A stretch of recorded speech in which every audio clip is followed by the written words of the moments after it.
Devon Dampier just made his intentions loud and clear for his debut game as a Utah Ute.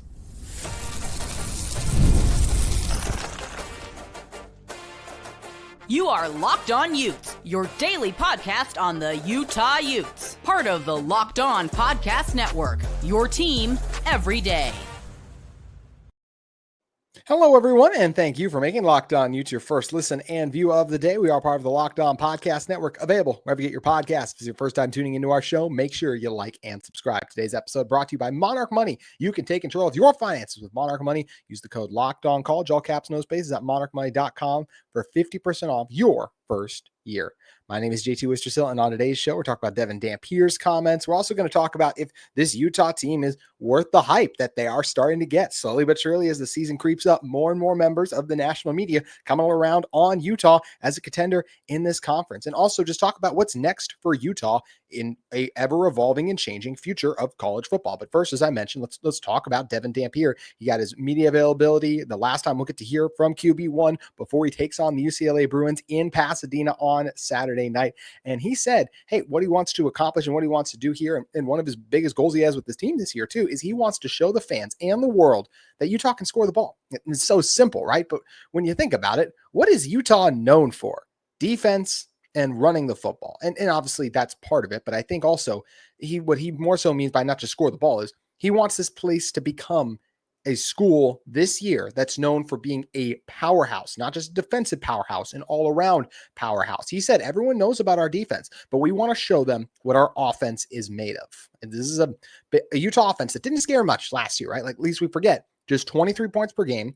That was 14th in the Big 12 a season ago. Utah was only allowing 20 points per game defensively, but the offense could not keep up with the pace that the defense was able to just produce each game and game in and game out what they were able to do. But this year feels like it has a chance to be different because of the personnel that Utah has along the offensive line, because of the potential breakout star they have at running back, because of the potential guys at receiver who could step up and be legit weapons. Tobias Merriweather, Larry Simmons, the Southern Miss transfer. How about Ryan Davis making his jump to the P4 level too? And, whatever Utah's going to do with the tight ends. But Utah, if they want to accomplish their goals in the Big 12 too, they just have to be more dynamic. Kyle Whittingham yesterday, right? What did he talk about? How Utah needs to be more balanced on offense. And this is a Utah team that Devon Dampier feels like the guy who can help restore that balance after 2 down offensive years. His Utah offense obviously hasn't been the same since Cam Rising was hurt in the 2023 Rose Bowl. It was the very first game of the new year. Basically, he got hurt against Penn State, and this Utah offense, 2 years of backup quarterback play for the most part, and it hasn't been great. And now they have a chance to have a great offense again, because you have a guy in Jason Beck, who those of you who follow and listen to the show frequently know led the 4th best offense on a yards per game basis. This Utah offense is evolving. It's becoming more creative too, which you have to be in order to become a major and just potent offense in today's college football landscape. This offense will utilize motion more, keep defenses having to adjust and keep them on their toes. Utah's been using play action RPOs, but now it's going to be even more potent when you have Devon Dampier back there, right? The QB run game is going to be so immense with what you can do with a guy who was tied for first, according to Pro Football Focus, in most forced missed tackles last year, and also just led the country on a yards per carry basis last year at 7.5. That's what Devon Dampier did. So his abilities, I really feel like, are going to allow this Utah team to transform themselves as a program in some ways, because last year was such a hit to the program as a full that this year it can be like, wow, Utah is back. We know about that defense, but how about this Utah offense too? They are really turning heads and making things happen. In some ways, Jason Beck was Utah's 3rd offensive coordinator choice. That was reported. In some ways, could be one of the best things that happened to Utah outside of Pac-12 titles in recent memory, because I really feel like him and Devon Dampier are set up to have a special season together. Their connection and Utah's offensive line, as we said too already, those are the 2 things to me. Jason Beck, Devon Dampier together again, and that Utah offensive line is why I think this Utah offense is in for a major bounce back. I did it on my show Monday, talked about, I think this is a top 6 offense in the conference.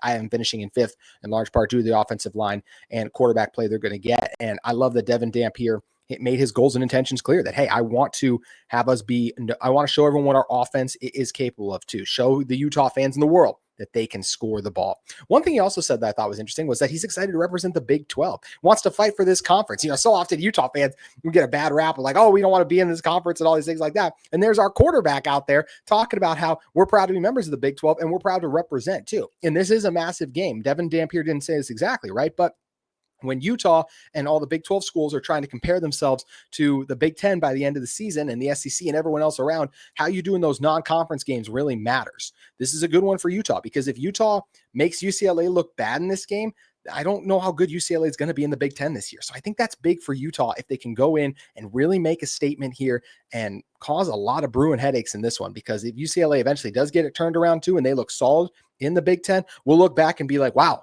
what an impressive win by that Utah team to go up to Pasadena and push the Bruins around like I think this Utah team is going to do in week 1. So I love that Dampier already acknowledges how important this is, wants to fight for this conference too.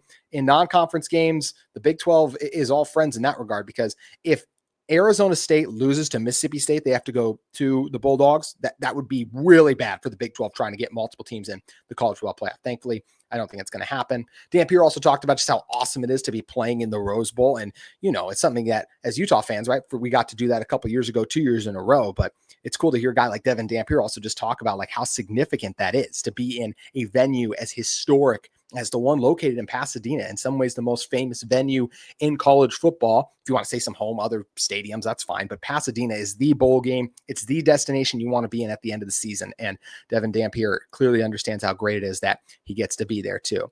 He also said, he just likes where this offense is at, feels like they're in a good spot and ready to go as the season is right around the corner. Talked about Tobias Merriweather. We've heard Witt and now Dampier were asked about him and rave about Merriweather. He said he's an all-around wide receiver, believes he will win, and just he's a guy he's comfortable throwing the ball to, which is big that they've already have that connection established and they feel comfortable with one another with this game right around the corner, because I think Tobias Merriweather is absolutely an X factor in this one. UCLA is going to load the box, and I think Utah's offensive line and the ability that Wayshawn Parker and Devon Dampier have, let's not forget Parker averaged over 5 yards per carry, or I think it was 5, 4 or 5, either way. He averaged a lot of yards per carry last year at Washington State. Even with a loaded box, I think there's going to be able to make that 1 or 2 defenders miss, where Utah is going to run over 4 yards per carry in this game, and I think on the season too. So even though I still think Utah's success running the ball, if they can have that guy they can throw it up to, and we've heard Merriweather has made a couple of wow catches in fall camp, that would be big for this team to be able to establish a potent passing threat and a wide receiver that you have to take note of downfield. So like that too. And Dampier, he said he's just really excited to get out there as well, because, a lot of people are just talking about his legs, and he's excited to show him what he can do with his arm too. But at the end of the day, he also mentioned like he's just wants to do whatever it takes to help his team win.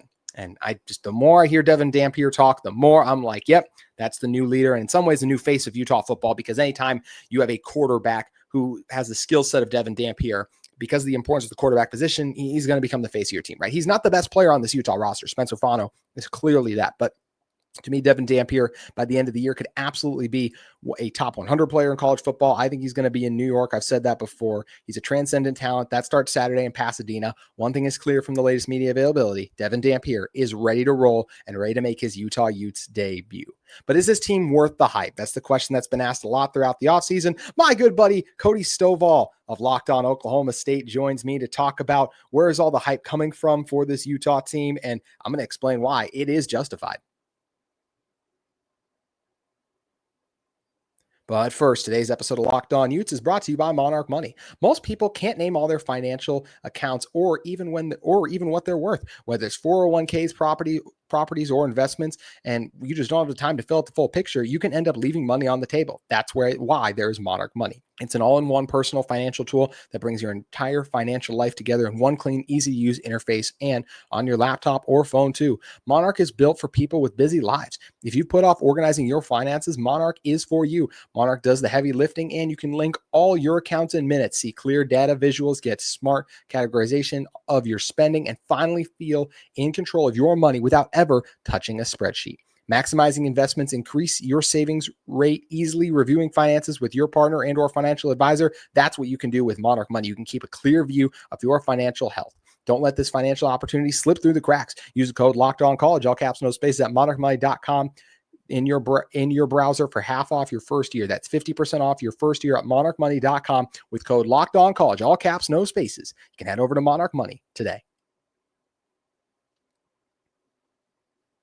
Today's show is also brought to you by our friends at FanDuel Sportsbook. The NFL season is almost here, and FanDuel is making sure you're ready for kickoff with a can't-miss offer. Right now, new customers can bet just $5, and if your bet wins, you'll get $300 in bonus bets to use across the app.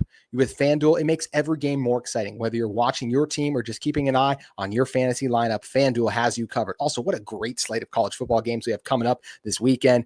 I mentioned those non-conference games earlier. How about Baylor taking on Auburn at home on Friday night, then a loaded Saturday slate before we even get to Utah, UCLA, Texas, Ohio State, even on Sunday, Monday, Bill Belichick's debut. It's going to be an awesome weekend, and FanDuel can make it even better. So if you're ready to play, download the FanDuel app now by visiting FanDuel.com to get started. That's FanDuel.com to place your first $5 bet today.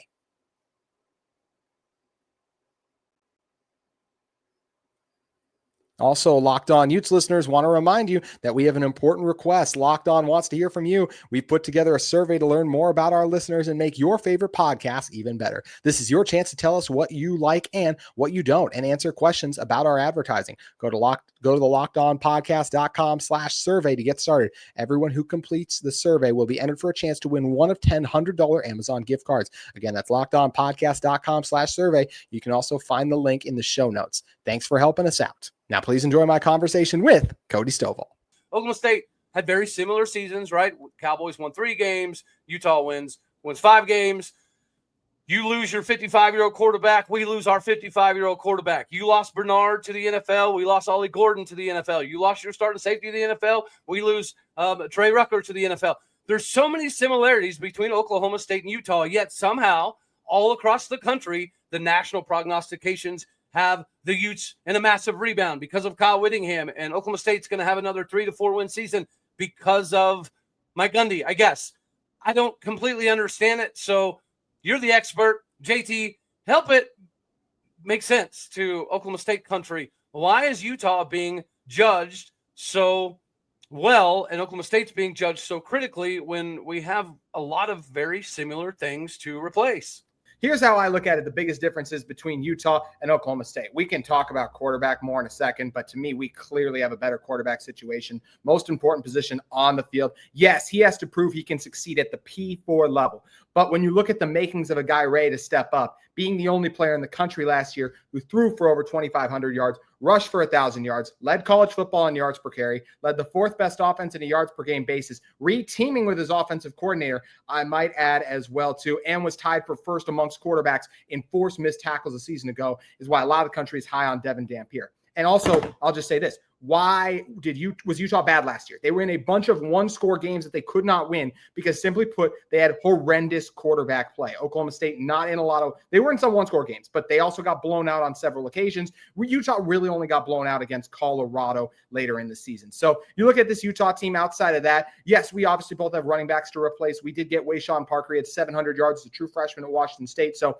I think he will be good. I think the reason a lot of people are high on Utah, though, too, is this offensive line. I mean, right now you have 2 projected first-round offensive tackles. That's absolutely massive. All 5 starters are coming back on an offensive line that last year was still very good, too. So I just don't see how that offensive line, granted, I know y'all returned all 5 starters last year. I don't see how that unit's bad. Like, just with those 2 tackles, even if the interior offensive line can improve a little bit, they were still good enough last year, too. We're still talking about the 2nd-best defense in the Big 12 last year, too. So even though they lose some guys, I still expect them to be a top 5 unit. It's a Utah team when they have had their starting quarterback, the quarterback they intended to lead this team. The last 2 times that's been the case, because last 2 years was Cam Rising's health. That's why it didn't happen and go that way. This Utah team has made it to a conference championship game and won it 2 times in a row. Utah's also gotten over that hump. Oklahoma State just hasn't yet. So to me, Utah's biggest question mark was quarterback and offense, and they have gotten a guy who at the very least will be better. So Utah to me is absolutely a logical pick to return to form in the conference. You brought down the big fellas up front, and that is something that I don't think a lot of us nationally paid attention to. We knew about Fano, like everybody knows how phenomenal that dude is, but I don't think we realized that you have all of your offensive line back. Mm-hmm. How do you feel about the quarterback position? Obviously speaks volume. My only difficulty with Devon Dampier is I felt this same way in the offseason last year about DeQuan Fenn. Yeah. Right? He had, 1,600 yards rushing or something crazy like that at Toledo, another 2,000 yards. He did some insane stuff and shattered records at Toledo. So I thought that would translate to Baylor, but he was not very good at all. And clearly the adjustment to the level of competition was his biggest issue. Why does the Utah country have faith that Devon Dampier is not going to go through the same thing that DeQuan Finn did? Coming in, tons of missed tackles, tons of athleticism, or very good arm strength, but the adjustment to this level was just a little bit too much for DeQuan Finn. What is Dampier going to be able to do to counterbalance that? Well, that's where I mentioned I think it's great that he's coming with his offensive coordinator, a guy who knows how to maximize his skills, make him work too. Also, I know Baylor's offense got better as the season went on. It was a rough start for the Bears, especially along the offensive line, I thought as well too. So the fact that you have that continuity back on the offensive line, Jim Harding's a really good offensive line coach, the one that Utah has as well. They've consistently been able to put offensive linemen into the NFL recently too. So I feel good about those players' continued growth there as well too. I think Devon Dampier is going to have time. Utah's questions at wide receiver. Let's not act like this is, I think I picked Utah to win the Big 12 this season, but it's not like, oh my gosh, they're going to breeze through the conference. No, they're going to be in several difficult games. I mean, we just got through, we'll talk about a little bit this Big 12 game we just had this last weekend, I know. Yeah. So you see those two physical teams, I'm like, dang, it's going to, Utah misses Iowa State, but Kansas State, that's going to be a fist fight. I could see either team getting a win in that one there. But for Utah, to me, it is because, to me, Devon Dampier also, here's another thing with Devon Dampier. He played P4 teams last year. He succeeded against them. If you look at what he did against Arizona, against Auburn, against a borderline P4 team,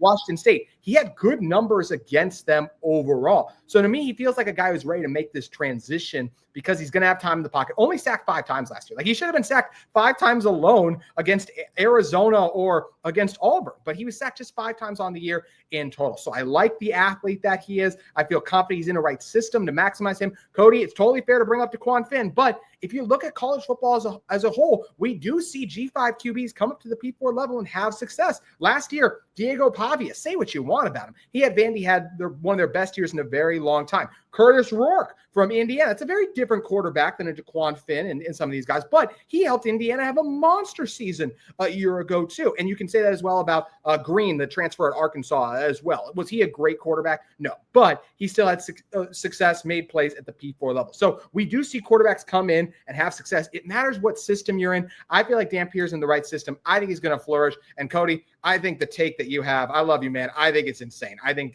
he's easily going to be better than any quarterback that comes out of Stillwater. I don't know what you're smoking or drinking down there, but I do not have confidence in that Oklahoma State QB situation being better than Devon Dampier at all.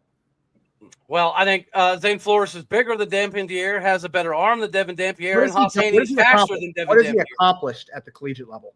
Nothing yet. Listen, what has Devon Dampier accomplished at this level? I said collegiate level, first of all. Yeah, I saw you. I heard you trying to sneak that in there. I heard you. All right. Hey, that would have been a phenomenal segue, but real quick, I do want to ask you, because you mentioned having one of the best defenses, if not the best defense in the Big 12 this previous season, Utah. Second. But I went through 247. Y'all have 6 defensive backs that left. Not all of them were starters. I'm sure of that. Yes.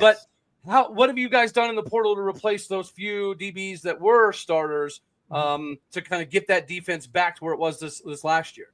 Yeah, and you brought that up on a squad show before, and I was dismissive of it. That's fair. Some of the depth guys. I think the reason I'm confident with the secondary, that even if they're a little worse, because of the guys that left, so they lost 2. They kind of had 4 corners who played a lot for them. 2 of them back, 2 of them left. So Smith Snow in the slot corner, he's going to be one of the best in the Big 12 this upcoming season, I believe. Elijah Davis on the outside, he was really good last year too. So it's okay. Who's the next guy that steps in there and steps up? For Utah right now, it's looking like it's going to be Blake Cotton, the UC Davis transfer, and I'm excited for him. Also, you mentioned something interesting, Cody. We can dive into this another time, but Utah also brought in an Auburn transfer, and Blake Cotton has been able to beat him out just because those guys are coming from some of those bigger conferences. I'm curious to see if they will be able to get on the field and make that impact. I'm sure you covered that more in other shows. But also, if we look at Utah's safety room, Teo Johnson, really good last year. He needed to clean up his tackling a little bit, but in coverage, he was fantastic. So 3 starters back. And Rabbit Evans, if you look at some of the games he played later in the season, particularly against Iowa State, where he got the start with Utah's other safety injured, he looks phenomenal. So I just feel this is a really good Utah secondary. Sharif Shaw, Morgan Scalley, the coaches there. Morgan Scalley is one of the best DCs in college football. They just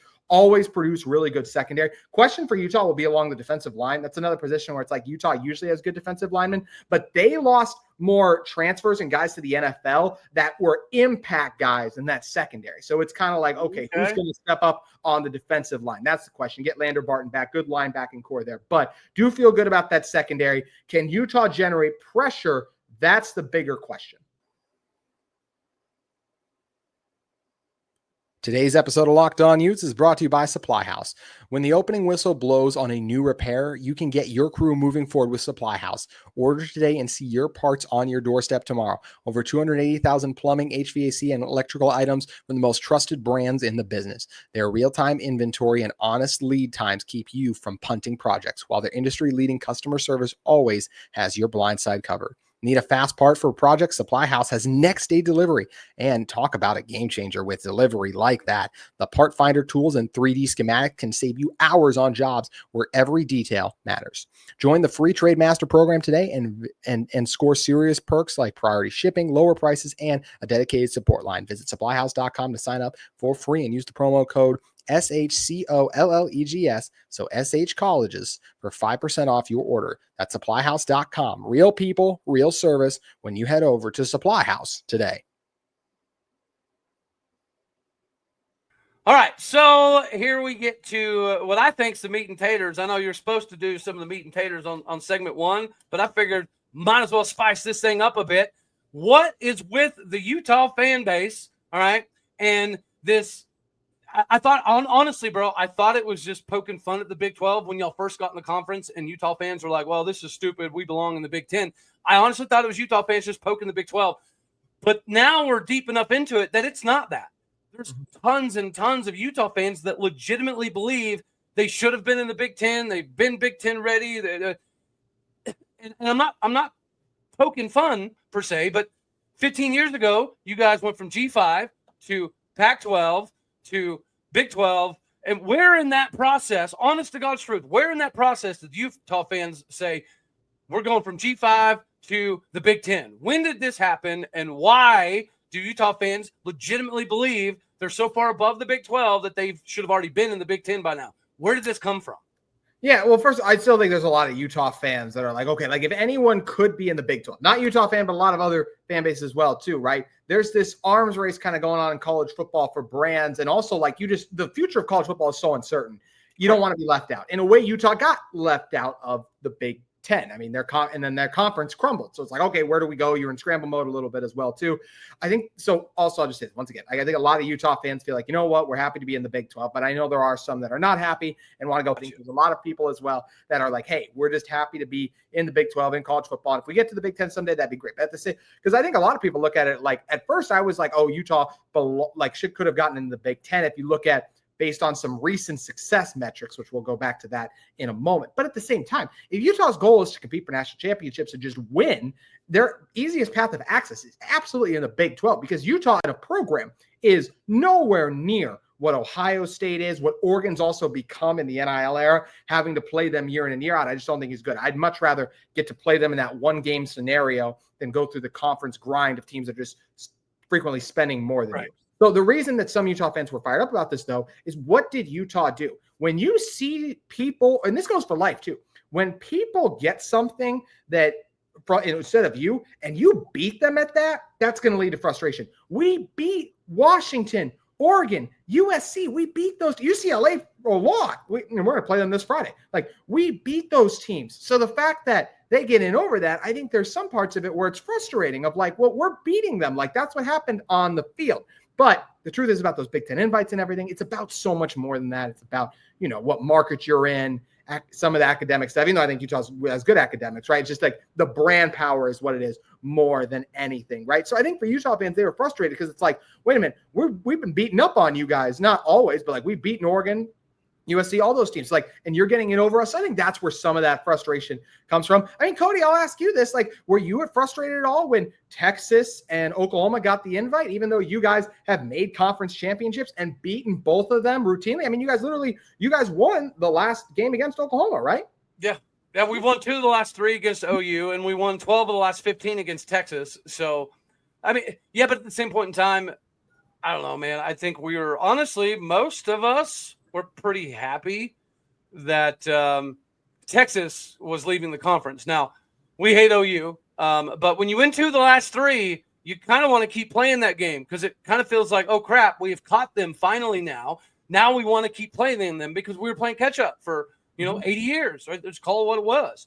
Once we finally caught up, they took their ball and left for the SEC. So I don't think there was ever a a moment of, well, oh shucks, too bad we didn't get the infight as well. The only caveat I will add to that is there was for a long time, and you're hearing it with Virginia Tech now, for the longest time, everyone was told that OU couldn't leave the Big 12 without taking Oklahoma State.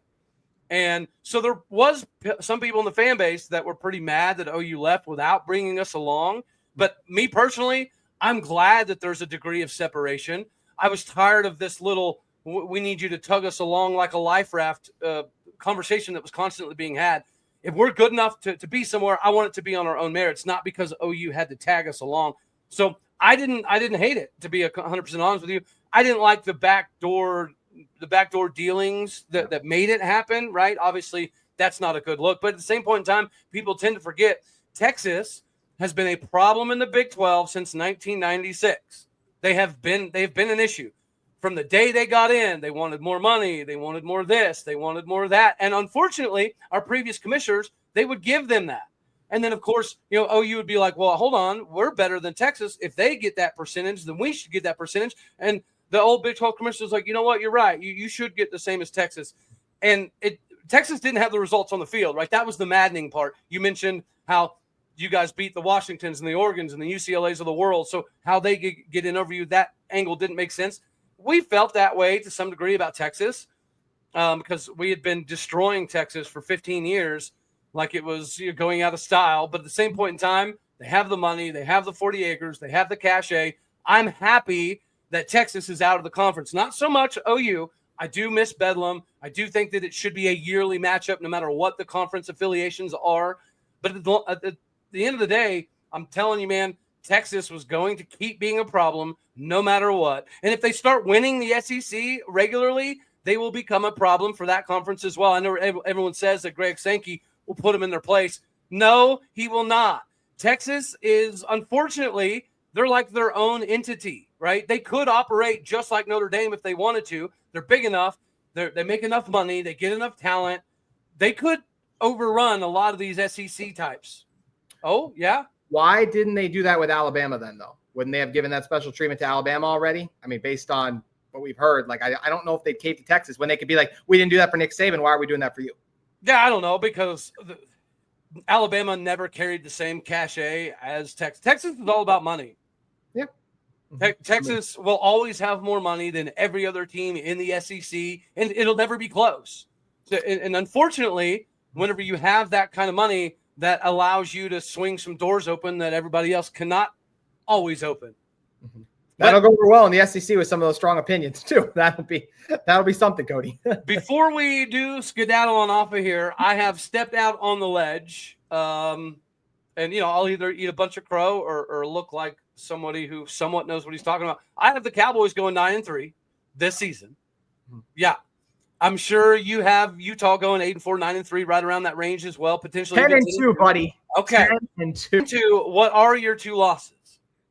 Two losses for me right now on Utah. I'll go Baylor and Arizona State are the two losses to me. A lot of people say West Virginia. I just think Utah's clearly better than West Virginia right now. Could West Virginia win? Of course they could. It's college football. West Virginia to me is incredibly hard to predict because I just don't know these players are all so new. I don't know what it's going to look like out on the field. So of course they could win. I just think Utah is a better team. Right. That's going to do it for today's edition of Locked On Utes. Appreciate Cody Stovall for making the time, and all of you who listen to this episode, especially those of you who make us your everyday listen, and even more so those of you who listen to the end of each of these episodes. We're getting closer and closer to game day. On tomorrow's show, a crossover with the host of Locked On UCLA you don't want to miss, previewing game 1 of the season. We're almost there, and we'll see you tomorrow as we continue to break down Utah versus UCLA.